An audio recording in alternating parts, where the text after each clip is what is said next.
podcast show for business owners and managers who are passionate about developing people and growing a successful business. And now here's your host, Alistair Booth, from the HR Booth.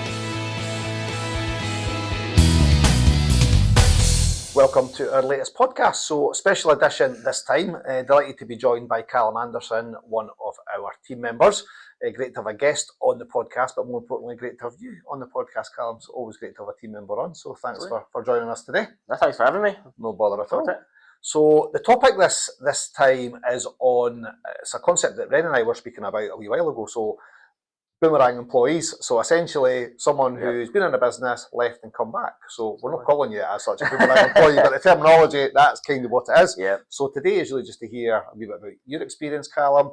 Obviously, I know a lot about you, having worked with you on 2 occasions now. Yeah. So what we're looking for today is for you to share your experience with our audience and chat that through. So there'll be a few wee questions that I'll ask. Of course. And nothing too taxing, nothing too difficult. No problem That at all. sound all right? Yeah, absolutely. Good. So you want to tell us a wee bit about yourself, your role, bit of background and your kind of previous experience, if that's all right. Yeah, absolutely. So obviously we started working together way back in 2018, I think it was. Yeah, it was. And was here for about 3 years, and back then it was, or around the time that I left was around the COVID times, and it was just pretty much you, John and I at the time with Shannon working away in the background. We were all remote, we didn't have an office. Mm-hmm. So very, very different times to kind of what we're living in now. Yeah. And at that point, it was kind of my first job in HR. Left to get some exposure in-house. I didn't really have an awful lot of that. It was more just kind of working on and trying to get a hold of you and John when you were available, and we were always really busy. So felt like I needed to get out there into the internal HR world, if that makes sense. And had a couple of different stints, working up to kind of HR manager in these areas. And I thought the experience that I got here was the most enjoyable. And the way that I worked with lots of different clients and a big exposure to various different things, it's what I enjoyed. So obviously kept in touch with John throughout, and yourself. And thought, you know what, I've got a bit of things going on, and I could do with the stability and actually being able to enjoy work again. That was the biggest kind of attraction for me at that point. Good, fantastic. So I know obviously how you ended up in HR, because we met a number of years before you were even in the business, and then I suppose the power of relationships and networking, the role that you were in at the time, you were looking for something else. Good friend of yours, James Ewan, happened to be the same networking event as me, and the opportunity kind of presented itself. So do you want to kind of just talk through to our audience in terms of how you ended up in HR because of that, I suppose, that kind of story? Absolutely. So I'd always kind of said throughout school and then into college that I really fancied something to do with either HR or marketing. I'm not the most outgoing person or the most creative person when it comes to marketing, so I thought HR is obviously the next best thing for me.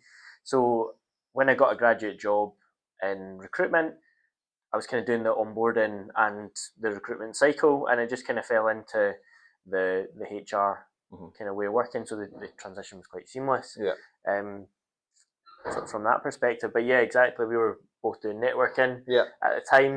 We were doing 5 networking group, and moved in next door to James Ewing, and it was just James, I'm looking for a job. Could you pass it around the networking group, see if anyone's looking? And there it was. There it was, We actually, he interviewed me for a role with a client. That's right. At the time. That's right, That's right, well remembered. He said, do you actually fancy working for us? And that was it. Took on some of the recruitment. And then it just kind of developed. I started doing more contract handbook type stuff. And then the experience grew and the exposure grew to what I was doing. Brilliant, I remember it very well, actually, because I did an interview for a client, and then I thought, maybe a wee fit for us. And I created a position, actually, initially as account manager, but overseeing the recruitment, how we price that, different opportunities around that. So I do remember it well. Absolutely. Takes you back. It does. Down memory lane. So you touched on kind of COVID times there as well when you left. So I do remember it vividly, actually, the day that you said you were leaving, and wasn't quite an ex interview, but it kind of was. We caught up, but it was actually because of social distancing. We're actually in my garden. Yeah, in your back garden, yeah. We're 2 metres apart. Yeah, and we're chatting through the reasons for leaving. So obviously that was a way back in 2021, the summer of 2021. I think we were in a kind of second lockdown or something, but then I can't really remember the rules, possibly. So that was obviously way back then, and you've been back almost a year now. So what motivated you to kind of come back to the HR booth all these years later? Yeah, absolutely. So like you said, it's the power of relationships. You know, I don't believe in burning any bridges. When I'm leaving, I wanted to leave on good terms, and I believe that we definitely did. Yep. And obviously kept that relationship with John in particular. We became quite close. And I gave him a call one day and said, you know, I'm actually looking for some just honest advice. Because I'm going through some personal stuff and it's impacting my career. I'm trying to progress in my career. And actually I'm looking for some stability rather than trying to progress. It's not the right time for me to be able to do that. And I had a very honest conversation with John. He went, leave that with me. I'll go and speak to Alistair and we'll get you. So we met in Starbucks for a coffee that day. For a coffee, And the rest was kind of history. But like I said, the work that I do here was always my kind of bread and butter, the kind of employee relations side of things. It's what I enjoy most. And obviously times have significantly changed within the business, but coming back in, it's like I've never been away. Exactly, settled right back in really quickly. Good. And obviously your time away then, Calum, do you feel that you kind of, you know, from that time being away and working with a couple of different businesses, did that give you kind of new skills that you could kind of bring to the HR booth, and how did that benefit you, do you think, coming back? Yeah, definitely. So when I look at the experience that I did have, there was a couple of probably key individuals throughout the areas that I worked in that gave me real exposure to the different sides. So from the manager role, I was working with directors of different business units or different business areas. They gave me a real key insight into how different managers work and the way that people interpret information.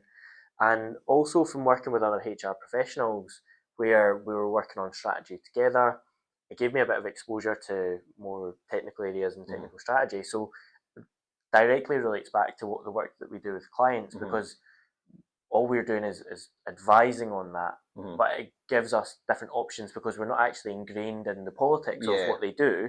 What we're actually saying is, oh, here's a couple of different options to consider when you're actually thinking about your next move, your next strategy. Yeah, absolutely.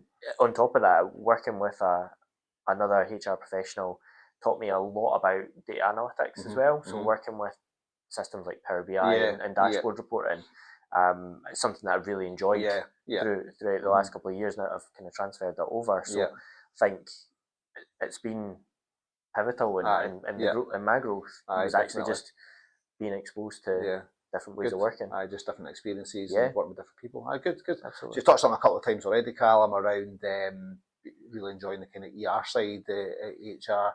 Is there anything else? Is that the kind of main thing that you enjoy the most about HR, or is there anything else you'd want to share with the audience? There's a couple of things that I do really enjoy, and it's funny because I'm kind of the technical person within the office, so it does expand to data analytics. But I like working with various different members of the team, and people tend to come to me and always ask for advice on little things, whether it's, you know, technical related to do with the computers or whatever. But it's just that team team collaboration that we've got. We all work really well together.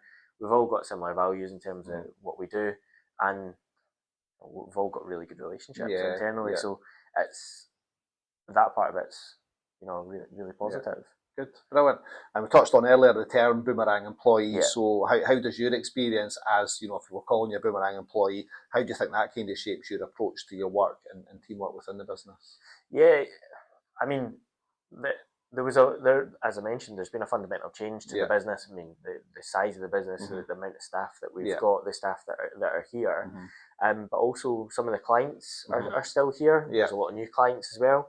So there's been a bit of adapting to the way that the new processes work and things like that. But fundamentally, you come back in and it's very, very similar. I mean, when I was here, when it was just you, John, and I was looking after our HireFull system and our Breeze system and things like that. So coming back in, I was like, I can do that. That's fine. I'm just very, very seamless in terms of the approach. And like I say, everybody was great Yeah. and very welcoming, so it's very easy to just to come with the back team. in. Yeah, Good. And obviously absolutely. dealing with some of the clients again, same people that you were working with before, Yep. still there. Some new people kind of added into the mix with some of them as well, and a lot of their business has changed, but a lot of them have remained the same as well. So interesting. Yeah, some familiar faces when I came back in. It was really nice just to get into that. You're not going into a job starting fresh. Yeah. You know exactly kind of what goes on and the way that you operate. So it was. And would you have any advice to anybody else then who'd maybe left an employer and maybe, you know, might be a couple of years down the line or a bit longer, then opportunity to maybe go back, but they maybe think, I don't want to do that for whatever reason. Would you have any advice to anyone in that situation? Yeah, definitely. I don't think anyone should rule it out. Yeah. That's why I would always say to people, don't burn the bridges when you leave. Good advice, yeah. I mean, I know of quite a few people that have left and came back in more senior roles, and it is about developing and growing, because there's a lot of people that used to work for 20 years for the same company and they don't know anything else. But when you actually go away and come back, there's loads of fresh ideas that you can have and different perspectives in the way that things are dealt with, because something that you've done for 5-10 years perhaps, and it's just second nature to you, you might go into a job and find that it's completely different. And I think a lot of people will often think the grass is greener, and from that perspective it might not be, but use the time while you're away to develop your skills and learn from the people that you're working with. And like I say, coming back to what you know and what you enjoy, it's a comfortable place for me. Good. And the work that I do. Yeah, brilliant. No, and good advice you mentioned about not burning your bridges. So, you know, you did leave on good terms. So often throughout my career with the businesses we work with and places I've worked, I've seen people who have kind of absolutely burned their bridges and eroded that trust and risk kind of no way back. And obviously people always leave on good terms. You just never know when you might need that reference, or it's such a small world. You end up working in the same company further down the line potentially as well. You just never know. So I totally echo what you said there about just never burning your bridges. You know, you just don't know what's around the corner. So, absolutely agree. So outside the work, so obviously I know quite a bit about what you do outside the work, but for our audience, what kind of keeps you going outside the work? Yeah, so I love the outdoors. Spend a lot of time with my kids and play, or coaching. That's right. Watch the football for my oldest boy, and my youngest one's starting to get into it as well. So they take up a huge amount of my time. But general exercise and and that's something you've always been big. I remember that from before, and I think that was the thing when we were in COVID times again. We weren't allowed out apart from the daily walks. So you'd always make a point of doing that. You were doing different kind of challenges. I remember that. So so it just keeps my head clear, and that's the way I like it. I think we were doing bikes as well. I remember we did. I was one of the first to do a cycle to work. And then I did that, and then it was like I remember your Strava, and it was like I tried out and about on the bikes. I remember that. And even internally the Strava kind of competitions. Exactly. It's good. The challenges. It's a good thing for us to keep us going. Keep going, definitely. Good. Kind of final question from me then. So if you didn't work in HR, what would you do? What would be your job? I'm honestly not sure. It's all I've kind of known. Definitely wouldn't go back to being in recruitment, that's for sure. But I think I would probably fancy a different challenge and look at something IT related. Okay. I think the technical aspect of what I do and being able to problem solve, I do enjoy kind of that challenge of it. So probably something along that line. Someone that's kind of technical. Yeah, something a wee bit different. I wasn't expecting that. Okay, good. Anything else you'd like to add? No, I think that's everything. I think, like I say, I would always emphasise that the relationships that you build should remain. Like you say, if someone's looking for a reference or even the advice that I was getting from John, and obviously we're in a very unique situation with the industry that we work in, but I've always found that if I ever came across any challenge and I needed some expertise, it'd be yourself or John that I could give a quick phone, just bounce an idea or something like that. I think the relationships part's the most important when you're leaving. Like I say, it's seamless coming back in because you've retained that relationship. That's right. And it was strong. So I had a few more grey hairs. You had a couple, so that's probably the biggest change. Good. So really appreciate you kind of sharing your insight, Calum. I'm sure the audience will kind of enjoy either listening or tuning or watching wherever they kind of tune in. I've enjoyed kind of hearing about the experience today, and thanks for sharing that. So much appreciated. Thanks very much. Cheers. Thanks. Cheers.